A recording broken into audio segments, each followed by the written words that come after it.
I always thought that if I worked hard, climbed the corporate ladder, and avoided the big mistakes, I'd be on my way to financial freedom. But here I am at 29, staring at nearly $1 million in debt. It's a number that makes my stomach drop every time I see it, and I see it everywhere, in the sleepless nights, the student loan bills, the maxed out credit cards, and the never-ending car payments. What went wrong? How did I end up here? And more importantly, how am I going to get out? At first, I did everything right. I got the degree, secured a high-paying job, and bought a car and a home that, according to the bank, I could afford. But somewhere along the lines between affording and drowning blurred. The debt piled up slowly at first, hidden under the guise of necessary expenses, then all at once.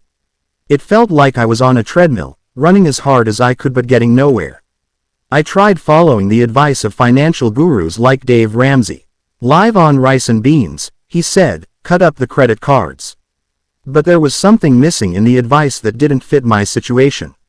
It wasn't just about cutting expenses, it was about understanding why I kept falling back into the same habits.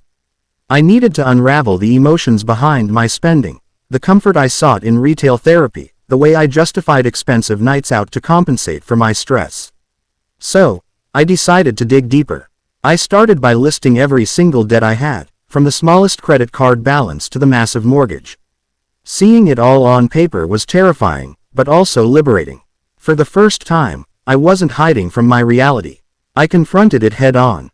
With every line item, I asked myself, what did this debt give me? What did it cost me? And the answers were humbling. My journey out of debt began with small, strategic wins. I sold things I didn't need, from gadgets to luxury clothes, things I once thought defined my status. I downgraded my car. I even took on a second job. It wasn't glamorous, and it certainly wasn't easy.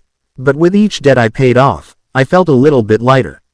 I began to realize that the journey wasn't just about the numbers, it was about changing my mindset. But it wasn't smooth sailing.